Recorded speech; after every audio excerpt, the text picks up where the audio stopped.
চারটি বৈশিষ্ট্য যাদেরকে দেখব আমরা তাদেরকে সাপোর্ট করব, অন্যথায় আমরা খুন গুম রাহাজানি ভাঙচুর অন্যায় বিবাদ এগুলাকে সাপোর্ট করব না। ইসলাম কখনো এগুলাকে সাপোর্ট করে না। সম্মানিত হাজিরিন, আল্লাহ তাআলা এই আয়াতের প্রথমে বলছেন যে আল্লাহ তাআলা ওই দলকে ভালোবাসেন এবং তারাও যারা আল্লাহ তাআলা যাদেরকে ভালোবাসেন তারাও আল্লাহ তাআলাকে ভালোবাসে। প্রিয় হাজিরিন, এখন যদি এমন দেখা যায় তাহলে অনেকেই মুখে দাবি করবে যে আমরা আল্লাহ তাআলাকে ভালোবাসি, বলে না কি? আবার তারা বলবে যে আমরা তো আল্লাহ তাআলার বিধান চাই, আল্লাহ তাআলার এই সমাজে অন্যায় অনাচার অত্যাচার সব কিছু দূর হয়ে যাক এটা আমরা চাই, অর্থাৎ আল্লাহ তাআলা যেটা বলেন এটা আমরা মানি এবং আল্লাহ তাআলাকে ভালোবাসি, অথচ তারা কাজে বাস্তবায়ন করে না। আছে না নাই? তারা বলে যে ইসলাম থাক, কিন্তু কাজে তারা এটা দেখতে চায় না। এমন দল আল্লাহ তাআলা পছন্দ করেন না। আল্লাহ তাআলাকে ভালোবাসতে হলে এভাবে বাসতে হবে যে আল্লাহ তাআলা যে বিধানগুলি দুনিয়াতে দিলেন এই বিধানগুলি মুখে স্বীকার করার পাশাপাশি কাজে বাস্তবায়ন করে ওই সমাজে আল্লাহ তাআলার ওই দিন ব্যবস্থাকে প্রতিষ্ঠিত করবে। তাহলে বোঝা যাবে যে ওই দল আল্লাহ তাআলা ভালোবাসেন এবং ওই দলের মানুষগুলো আল্লাহ তাআলাকে ভালোবাসে। 2 নম্বর হলো ইসলামিক দল যারা হবে তারা অবশ্যই মুমিনদের সাথে বিনয়ী হবে, মুমিনদের উপরে নম্র আচরণ করবে, তাদের সাথে ভদ্রতা বজায় রাখবে। প্রিয় হাজিরিন, মুমিনদের সাথে বিনয়ী হওয়া নম্র আচরণ করার মানে হলো তাদের সাথে সবসময় ভালোভাবে কথা বলা, তাদের সুখে দুঃখে সব সময় তাদের কি করা, তাদের পাশে থাকা। এবং এমন হবে যে শত্রু যখন তাদেরকে আক্রমণ করবে তখন তারা একজন মুমিন আরেকজন মুমিনের কষ্ট দেখে কখনো বসে থাকতে পারবে না। পারবে কি?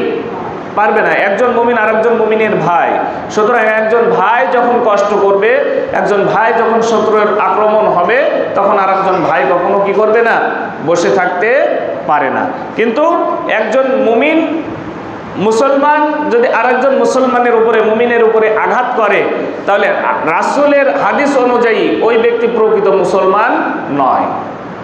রাসূল করিম সাল্লাল্লাহু আলাইহি ওয়াসাল্লাম বলেছেন আল মুসলিমু মান সালিমাল মুসলিমুনা মিন লিসানিহি ওয়া ইয়াদিহি, খাঁটি মুসলমান ওই ব্যক্তি যাহার হাত এবং মুখ হইতে অপর মুসলমান নিরাপদে থাকে।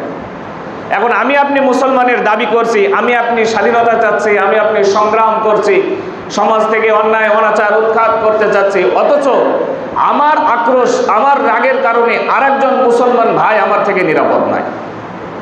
হচ্ছে কি হচ্ছে না? ভুল বললাম কি? তাহলে রাসূলের হাদিস অনুযায়ী তাহলে সে কি প্রকৃত মুসলমান হতে পারে কি? পারে কি? কখন মুসলমান হতে পারে না। যদি কেউ একজন ভুল করেও থাকে তাকে ক্ষমা করতে হবে। ক্ষমাই মহৎ গুণ। রাসূল সাল্লাল্লাহু আলাইহি ওয়াসাল্লাম ক্ষমা করেছেন। মক্কা যখন রাসূল সাল্লাল্লাহু আলাইহি ওয়াসাল্লাম বিজয় করলেন তখন কি সবাইকে ফাঁসিতে দিয়ে খুন করে গুম করে হত্যা করে মেরে ফেলেছিলেন? কাফিরদেরকে মেরে ফেলে নাই। তিনি সকলকে সাধারণ ক্ষমা করেছিলেন। হ্যাঁ, তিনি কয়েকজন মানুষকে হাতে গোনা হত্যা করেছিলেন যাদেরকে হত্যা করা আল্লাহ তাআলার উপর থেকে নির্দেশ ছিল। প্রিয় হাজিরিন, এই জন্য আমরা বলবো যে আমরা সংঘাত চাই না, আমরা সুন্দর সম্প্রীতি একটি সমাজ চাই। চাই কি চাই না? আমরা কখনো হানাহানি মারামারির ভিতরে থাকতে চাই না। একজন যাবে একজন আসবে, কিন্তু আমরা খুঁজে নেব ইসলামকে। কাকে খুঁজে নেব? ইসলামকে। যারা ইসলামের কথা বলে, যারা ইসলামকে প্রতিষ্ঠিত করতে চায়, যারা সমাজকে প্রতিষ্ঠিত করতে চায়, যারা ইসলামের ইট দিয়ে সমাজকে নির্মাণ করতে চায়, আমরা ওই দলকে খুঁজে নেব, ওই মানুষগুলাকে খুঁজে নেব। যারা খুন গুম রাহাজানি হত্যার ভিতরে আছে আমরা তাদের সাথে নাই। এ কথা স্পষ্ট তো? আল্লাহ তাআলাও এইরকম দল যারা আল্লাহ তাআলার বিধানকে মানে না, যারা নির্বিচারে মানুষকে হত্যা করে, যারা নির্বিচারে মানুষের জানমালের নিরাপত্তা দেয় না, তাদের জানমালকে ক্ষতি করে, আল্লাহ তাআলা এই সমস্ত মানুষকে পছন্দ করেন না। প্রিয় হাজিরিন, তাহলে আমরা বুঝতে পারলাম যে আল্লাহ সুবহানাহু ওয়া তাআলা যাদেরকে পছন্দ করেন তারাও তাদেরকে পছন্দ করবেন। দ্বিতীয়ত হলো যারা মুমিন মুসলমান, অপর মুসলমানের সাথে যারা নম্র ভদ্র বিনয়ী আচরণ করে, এই রকম মানুষকে আমরা বেছে নেব, এই রকম দলকে আমরা বেছে নেব। প্রিয় হাজিরিন, 3 নম্বরে হলো তারা কাফিরদের প্রতি কঠোর হবে। তারা কাফিরদের প্রতি কি হবে? কঠোর হবে। মুসলমানদের প্রতি তারা নম্রভদ্র হবে, আর কাফেরদের প্রতি কি হবে? কঠোর হবে। রাসূল করিম সাল্লাল্লাহু আলাইহি ওয়াসাল্লাম তিনি এ শিক্ষা দিয়েছেন যে যখন ইসলামের কোনো বিধান মানতে যদি কেউ কার্পণ্য করে তাকে প্রথমে বুঝিয়েছেন, তারপরে তাদের উপরে বিদ্রোহ ঘোষণা করেছেন, তাদের সাথে বিদ্রোহ করেছেন, তারা তার প্রতিবাদ করেছেন। ভিতরে কাফেরদের প্রতি রাসূল করিম সাল্লাল্লাহু আলাইহি ওয়াসাল্লাম কঠোর হতে বলেছেন। রাসূল করিম সাল্লাল্লাহু আলাইহি ওয়াসাল্লাম তার সাহাবায়ে-গণকে এই রকমই তিনি এইভাবেই শিক্ষা দিতেন। এবং আল্লাহ তাআলা সূরা আল ফাতহ ভিতরে বলেছেন যে আল্লাহ এবং তার রাসূলের তাদের প্রতি কঠোর হও যারা নিজেদের মধ্যে পরস্পর দয়াবান না। এবং আল্লাহ তাআলা বলছেন যে তোমরা নিজেদের ভিতরে পরস্পর দয়াবান হও, তোমরা কঠোরতা অবলম্বন করো না। কঠোরতা অবলম্বন করতে হবে কাফেরদের প্রতি। এখন কাফেরদের প্রতি যদি কারোর সুসম্পর্ক থাকে, বিধর্মীর প্রতি যদি কোনো সুসম্পর্ক থাকে, তাহলে ওটা প্রকৃত মুমিন মুসলমান হতে পারে না। ফর এক্সাম্পল, যে মনে করেন যে আমাদের কারোর পিতা অথবা ভাইকে একজন মানুষ হত্যা করতে এসেছে, এটা আমার আপনার সামনে আমরা দেখছি। দেখার পরে আমরা বলছি যে আমার পিতা অথবা আমার ভাইকে আমি ভালোবাসি, অথচ তাকে বাধা দিচ্ছি না। কি করছি? চিৎকার করছি যে মেরে ফেললো, চিৎকার করছি, অথচ তাকে বাধা দেওয়ার জন্য কোনো চেষ্টা করছি না। তাহলে তার প্রতি কি প্রকৃত ভালোবাসা আছে বলে মনে হয়? একজন বিপদে পড়েছে, তার বাঁচানোর জন্য চেষ্টা আমি প্রথমত করছি না, তাহলে তার প্রতি আমার ভালোবাসা আছে, এটা কি মনে হয়? প্রকৃত ভালোবাসা তার প্রতি আমার নাই। প্রিয় হাজিরিন, আমরা আমাদের এই সমাজ, আমাদের এই রাষ্ট্র পরিচালনা করার ক্ষেত্রে অনেকেই কাফের, মুশরিক, বেঈমান, যারা সমাজদ্রোহী, রাষ্ট্রদ্রোহী, এইসব মানুষের সাথে হাত মিলাই। আছে না নাই? আছে না নাই? আছে। যদি আমরা এইরকমভাবে হাত মিলাই, তাহলে এই সমাজের প্রতি, মুসলমানদের প্রতি আমাদের ভালোবাসা পরিপূর্ণ আছে কি? কথা বুঝতে হবে, আছে কি? যারা ইসলামের ক্ষতি করতে চায়, মুসলমানদের ক্ষতি করতে চায়, আল্লাহ তাআলা বললেন তোমরা মুমিনের প্রতি নম্র হও, বিনয়ী হও, আর কাফেরদের প্রতি কঠোর হও। অথচ আমাদের নিজেদের প্রাচুর্য টিকিয়ে রাখার জন্য মুসলমানদের উপরে জুলুম নির্যাতন চালালাম, আর যিনি কাফের, মুশরিক, তার সাথে কি করলাম? বন্ধুত্বের হাত বাড়িয়ে দিলাম, বললাম এটা কৌশলগত কারণে করছি। তাহলে আদৌ কি এই মুসলমান মুমিনকে আমি ভালোবাসছি না। তাহলে আল্লাহ তাআলা যে বললেন যে তোমরা মুসলমানদের প্রতি দয়াবান হও, তাদের প্রতি বিনয়ী হও, নম্র হও, এবং তোমাদেরকে মানুষ অনুসরণ করবে।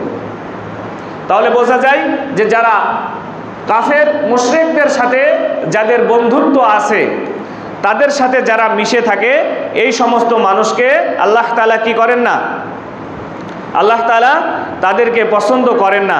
আল্লাহ সুবহানাহু ওয়া তাআলা বলছেন যে কাফের, মুশরিকরা কখনো তোমাদের বন্ধু হতে পারে না, তারা নিজেরা নিজেদের বন্ধু। একজন হিন্দু আর একজন হিন্দু, সে অবশ্যই তার বন্ধুত্ব আছে, কিন্তু আমার আপনার সাথে যে বন্ধুত্ব করে, এটা সে বেঁচে থাকার জন্য তার প্রয়োজনে সে করে। অথচ আমরা নিজেদের ভাইয়ের সাথে সংঘাত লাগিয়ে অন্য মানুষের সাথে আমরা বন্ধুত্বপূর্ণ আচরণ করি। প্রিয় হাজরিন, এটা মুসলমানের বৈশিষ্ট্য নয়, এটা কোনো ইসলামিক দলের বৈশিষ্ট্য হতে পারে না। সূরা আল মাইদা আয়াত নাম্বার 51, দলিল দিয়ে বলছি, দেখে নেবেন। প্রিয় হাজরিন, ইসলামিক দলের চতুর্থ বৈশিষ্ট্য হলো তারা আল্লাহ তাআলার রাস্তায় জিহাদ করে। তারা কি করে? আল্লাহ তাআলার রাস্তায় জিহাদ করে। জিহাদ শব্দের অর্থ বলেছিলাম। জিহাদ শব্দের অর্থ কি মনে রাখতে হবে তো? জিহাদ শব্দের অর্থ হলো চেষ্টা করা। জিহাদ শব্দের অর্থ কি? চেষ্টা করা। আর জিহাদ ফি সাবিলিল্লাহ এর অর্থ হলো আল্লাহ তাআলার রাস্তায় সশস্ত্র বাহিনীর মোকাবেলা করা। তাহলে প্রথমত জিহাদ শব্দের অর্থ হলো চেষ্টা করা। আমাদের প্রত্যেকের চেষ্টা থাকবে যে যেখানে আছে, যে অবস্থায় আছে, সেই অবস্থা থেকে সমাজ নির্মাণের জন্য কাজ করা এবং আল্লাহ তাআলার দ্বীনকে বাস্তবায়ন করার জন্য চেষ্টা করা। যে লেখালেখি করে সে কলম দিয়ে জিহাদ করবে, যে ব্যক্তি বক্তব্য দেয় তার মুখ দিয়ে জিহাদ করবে, যার অর্থ আছে সে অর্থ দিয়ে জিহাদ করবে, যে যেখান থেকে আসে সেখান থেকে চেষ্টা করবে আল্লাহ তাআলার দ্বীনকে এই জমিনে বাস্তবায়ন করা এবং অন্যায় অনাচার খুন গুম রাহাজানি হত্যা থেকে এই সমাজকে কি করা, মুক্ত করা। তাহলে ইসলামিক দলের বৈশিষ্ট্য বললাম কয়টি? 4টি। এই 4টি বৈশিষ্ট্য যাদের ভিতরে আছে আমরা নির্দ্বিধায় তাকে মেনে নিব। অন্যথায় যাদের ভিতরে এই 4টি বৈশিষ্ট্যের একটিও নাই আমরা তাকে মানতে রাজি না। কারণ আমরা চাই কি? শান্তি। কি চাই? শান্তি। আল্লাহ তাআলাও চান যে এই জমিনে শান্তি প্রতিষ্ঠিত হোক। যুগে যুগে যত নবী রাসূল আল্লাহ সুবহানাহু ওয়া তাআলা এই দুনিয়ায় পাঠিয়েছেন সবাই ওই একটা দাওয়াতই দিয়েছেন যে এক আল্লাহ তাআলাকে মানো, এই সমাজে অন্যায় অনাচার অত্যাচার এগুলা দূর করো, শান্তি প্রতিষ্ঠা করো। সকলের একই দাওয়াত, একই দায়িত্ব। আমরাও যখন রাসূল করিম সাল্লাল্লাহু আলাইহি ওয়াসাল্লামের উম্মত, তখন রাসূল সাল্লাল্লাহু আলাইহি ওয়াসাল্লামের যে দ্বীন ব্যবস্থা আমাদের ভিতরে রেখে গিয়েছেন, আমাদের কাজও ওই একটাই। আমরা সমাজে শান্তি চাই, উচ্ছৃঙ্খলা আমরা সমাজে চাই না। কথা বুঝে এসেছে কি প্রিয় হাজিরিন? এই জন্য আমরা কোনো সংঘাত চাই না, অনাচার অত্যাচার অন্যায় কোনো হত্যা আমরা চাই না। প্রিয় হাজিরিন, আমাদেরকে সচেতন হতে হবে। যারা ইসলাম চায় আমরা তাদেরকে সাপোর্ট করব। যারা ইসলাম চায় না, যারা শান্তি চায় না, সেটা যেই হোক না কেন তাকে কি করা যাবে না? সাপোর্ট করা, সাহায্য সহযোগিতা করা যাবে না। আল্লাহ সুবহানাহু ওয়া তাআলা যেন আমাদের সঠিক জ্ঞান এবং বুঝ দান করেন, সঠিক দ্বীনকে যেন আমরা খুঁজে পেতে পারি এবং সুন্দর সুখী সমৃদ্ধি একটি দেশ গড়ার লক্ষ্যে যেন আমরা সকলেই ইসলামিক আইন অনুযায়ী অগ্রণী ভূমিকা পালন করতে পারি। মহান আল্লাহ তাআলা যেন আমাদেরকে এই তৌফিক দান করেন বলি আল্লাহুম্মা আমিন।